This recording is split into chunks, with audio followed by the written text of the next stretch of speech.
Keith Smith murder trial. Valeria Smith just wrapped up her testimony in the trial against her father, Keith Smith. Jacquelyn Smith was not murdered by a panhandler on December 1st, 2018. Was Jacquelyn Smith a victim of her charity or of trust and betrayal? On November 30th, 2018, the Smith family in Baltimore, Maryland, were having a night out. Valeria Smith was with her father, Keith, and her stepmother, Jacquelyn, belatedly celebrating her 28th birthday at the American Legion Hall. They ate, drank, danced, and took photos. When the family exited the Legion just before midnight, no one would have predicted that the night was about to turn deadly. Jacquelyn was in a pool of her own blood. Smith and her father, Keith, were in the same car with Jacquelyn when she was murdered. In Keith's statement, he claimed that a few blocks from Valeria's home, Jacquelyn slowed the car to a stop and rolled down the passenger window.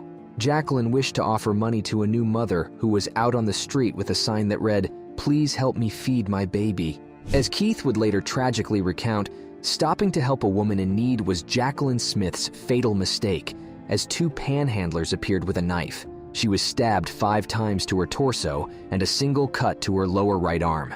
They ran away with valuables. She was later pronounced dead before 1 a.m. at Johns Hopkins Hospital. The murder case of Jacquelyn could be described as a roller coaster of fabrication and deception. At 54, Jacquelyn had raised 2 adult sons, one in college and the other a graduate who had joined the U.S. Coast Guard professionally. She was an electrical engineer working for the Department of Defense in Maryland. In 2014, she married Keith Smith, who was with his daughter and the only eyewitness to the Jacquelyn murder. Law enforcement relied on the statement of Keith and descriptions of the 2 suspects, ostensibly panhandlers who are targeting charitable individuals. Homicide detectives met with Keith and Valeria on the night of the murder at Johns Hopkins and took their statements. Then they drove straight out to secure the crime scene. Detectives arrived within a few hours of the incident, yet they were unable to find any indications of the stabbing at the location where it had taken place.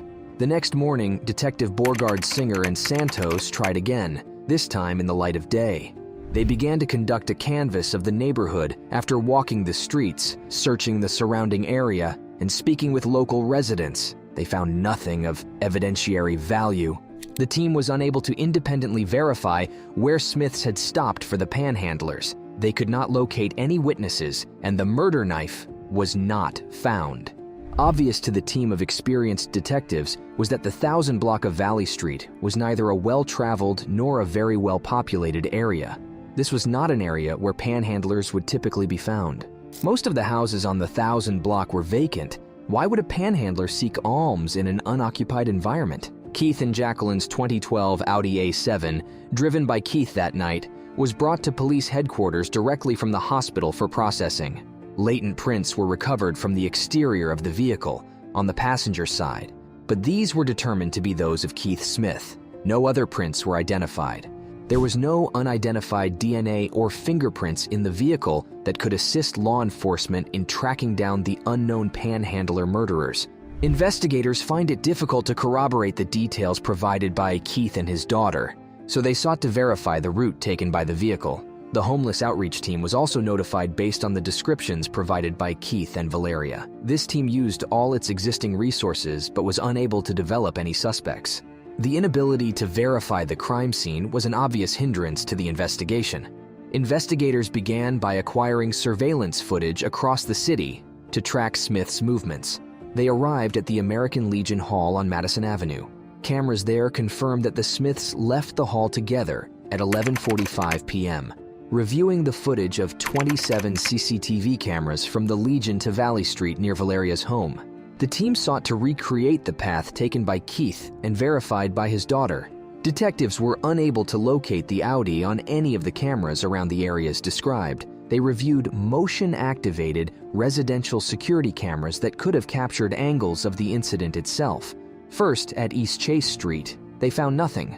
Then they reviewed the cameras facing East Edgar Street, and again, the cameras failed to capture any footage of the incident or of Keith Smith's vehicle. Their next step was to acquire the cell phone data from Keith and Valeria's phones.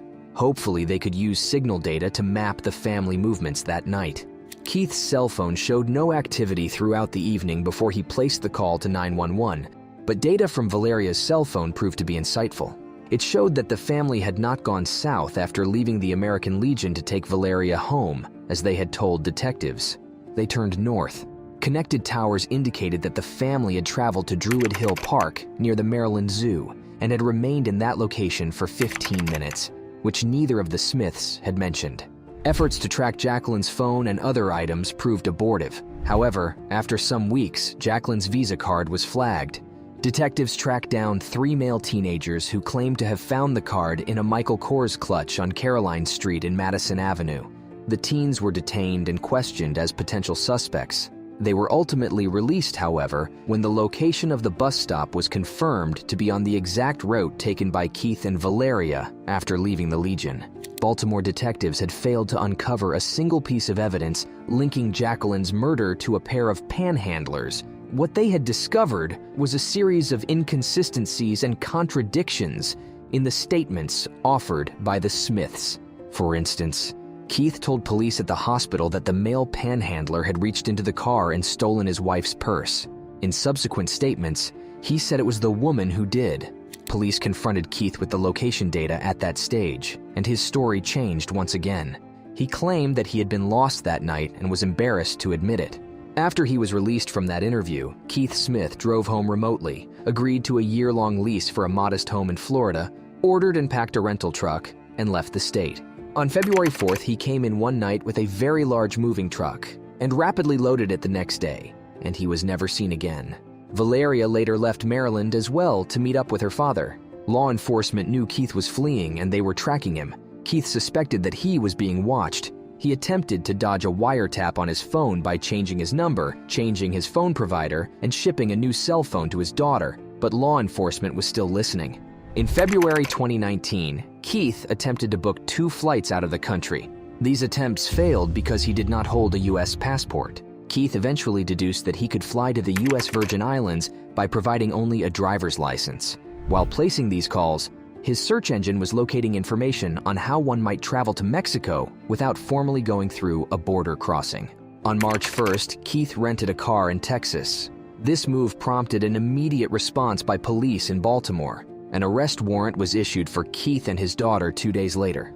Both suspects were arrested 20 minutes away from the Mexican border in an obvious attempt to flee prosecution for first-degree murder. The arrest warrant did not outline how investigators believed the father and daughter had committed the murder. However, it outlined the many lies and deceptions fed to detectives throughout the murder investigation, which was not enough evidence to prosecute Smith. The police had no concrete evidence to keep him in custody. After rigorous effort, investigators learned through a friend of Keith's brother, Vic, that Keith had previously asked for help getting rid of his wife. According to his brother's friend, in the months leading up to her death, Jacquelyn had spoken to Keith about wanting a divorce. According to Vic, this was not the desired outcome for Keith, since he was the beneficiary of her life insurance policy. Keith did exactly that 2 days after her murder. He arrived at Jacquelyn's work, requesting the paperwork to make the claim. Law enforcement, already deeply suspicious of his story, told the insurer to hold off on the payment. 20 years earlier, Keith had committed armed robbery 3 times at the same bank in December 1999. He was caught on his 3rd attempt and served 6 years in jail. Valeria Smith was charged with assisting in covering up the murder and helping her father dispose of the knife and other property. Valeria admitted guilt as an accessory after the facts were obvious, and she did agree to testify against her father for a plea bargain. The trial took place in late 2021. Valeria told the jury that after celebrating her birthday, her father drove the family to Druid Hill Park with Jacquelyn, whom she believed had dozed off in the front seat. There, her father stabbed her stepmother 5 times. He disposed of the knife in the woodland. He gave me 2 wallets belonging to Jacquelyn, including Michael Kors' clutch, and said that she was instructed by Keith to get rid of them, and that the panhandler story was given to her by Keith.